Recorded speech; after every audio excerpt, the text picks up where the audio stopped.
Hi friends, good morning. ಇದು ನಂದು ಮೊದಲನೇ ವ್ಲಾಗ್ ಆಗಿರುತ್ತೆ.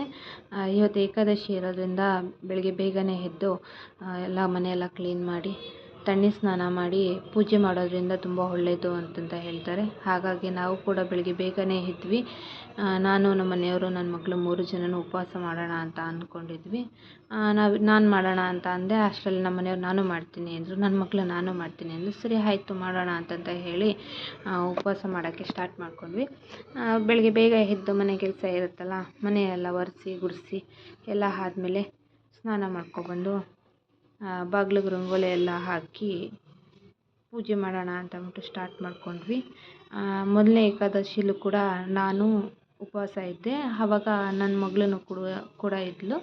ಅಂದರೆ ಅವಳು ಕಂಪ್ಲೀಟಾಗಿ ಉಪವಾಸ ಇರಲ್ಲ, ಅಂದರೆ ಹಾಲು ಹಣ್ಣು ನೀರು ತೊಗೋಬೋದಲ್ಲ, ಹಾಗಾಗಿ ತೊಗೊತಾಳೆ. ಅದನ್ನು ಬೇಡ ಅಂತ ಹೇಳ್ತಾಳೆ. ನಾವು ಹಿಂಸೆ ಮಾಡಿ ಕೊಡ್ತೀವಿ. ಅವಳಿಗೆ ಗುರುವಾರ ರಾಯರು ಅಂದರೆ ತುಂಬ ಇಷ್ಟ ಅವಳಿಗೆ. ಏಕೆಂದರೆ ಅವಳು ಹುಟ್ಟಿರೋದೇ ಗುರುವಾರ ಅಲ್ಲ, ರಾಯರ ಆಶೀರ್ವಾದ ಅವಳ ಮೇಲೆ ಯಾವಾಗಲೂ ಇರುತ್ತೆ. ಹಾಗಾಗಿ ಅವಳಿಗೆ ರಾಯರಂದರೆ ತುಂಬ ಇಷ್ಟ. ನಾವೇನಾದರೂ ಮಾಡಬೇಕು ಅಂದರೆ ಅವಳು ಕೂಡ ನಾವು ಮಾಡ್ತೀವಿ ಅಂತ ಹೇಳ್ತಾಳೆ. ಹಾಗಾಗಿ ಮಾಡೋಣ ಅಂದ್ಬಿಟ್ಟು ಸ್ಟಾರ್ಟ್ ಮಾಡ್ಕೊಂಡ್ವಿ. ಈ ಉಪವಾಸ ಮಾಡೋದ್ರಿಂದ ತುಂಬ ಒಳ್ಳೆಯದಾಗುತ್ತೆ. ಯಾಕೆಂದರೆ ನಂದು ಇದು 2ನೇ ಏಕಾದಶಿ. ಈ ಏಕಾದಶಿ ಫಸ್ಟ್ನೇ ಏಕಾದಶಿಲೂ ಕೂಡ ನಾವೇನು ಅಂದ್ಕೊಂಡಿದ್ವಿ ಅದು ಒಳ್ಳೆಯದಾಯಿತು. ಆ ಒಳ್ಳೆಯದಾಗಿರೋದ್ರಿಂದನೇ 2ನೇ ಏಕಾದಶಿನೂ ಕೂಡ ಮಾಡೋಣ ಅಂತ ಮಾಡಿದ್ವಿ. ಆದರೆ ಮೊದಲನೇ ಏಕಾದಶಿ ನಾನು, ನನ್ನ ಮಗಳು ಉಪವಾಸ ಇದ್ವಿ. ಈಗ ನಮ್ಮ ಮನೆಯವರು ಇದ್ದಾರೆ. 3 ಜನನ ಕಂಪ್ಲೀಟ್ ಉಪವಾಸ ಇರೋದ್ರಿಂದ ತುಂಬ ಒಳ್ಳೆಯದು ಅಂತ ಅಂದ್ಕೊಂಡು ಪೂಜೆ ಮಾಡೋಕ್ಕೆ ಸ್ಟಾರ್ಟ್ ಮಾಡಿದ್ವಿ. ಇವತ್ತು ಏಕಾದಶಿ ಇರೋದ್ರಿಂದ ರಾಘವೇಂದ್ರ ಸ್ವಾಮಿಗೆ ಹೂವಿನ ಅಲಂಕಾರ ಮಾಡೋಂಗಿಲ್ಲ, ಬರೀ ತುಳಸಿ ಅಷ್ಟೇ ಇಡಬೇಕು. ನೈವೇದ್ಯ ಏನು ಇಡೋಂಗಿಲ್ಲ, ನೀರಷ್ಟೇ ಇರಬೇಕು ಒಂದು ಲೋಟದಲ್ಲಿ.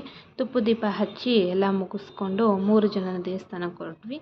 ದೇವಸ್ಥಾನದಲ್ಲೂ ಸಂಕಲ್ಪ ಮಾಡಿಕೊಂಡು ದೇವ್ರ ದರ್ಶನ ಎಲ್ಲ ಮುಗಿಸ್ಕೊಂಡು ನಾವೇನು ಅಂದ್ಕೊಂಡು ಸಂಕಲ್ಪ ಮಾಡ್ಕೊಂಡು ತುಪ್ಪ ದೀಪ ಹಚ್ಚಿರ್ತೀವೋ ಅದೇ ಸಂಕಲ್ಪ ದೇವಸ್ಥಾನದಲ್ಲೂ ಕೂಡ ಮಾಡ್ಕೋಬೇಕು.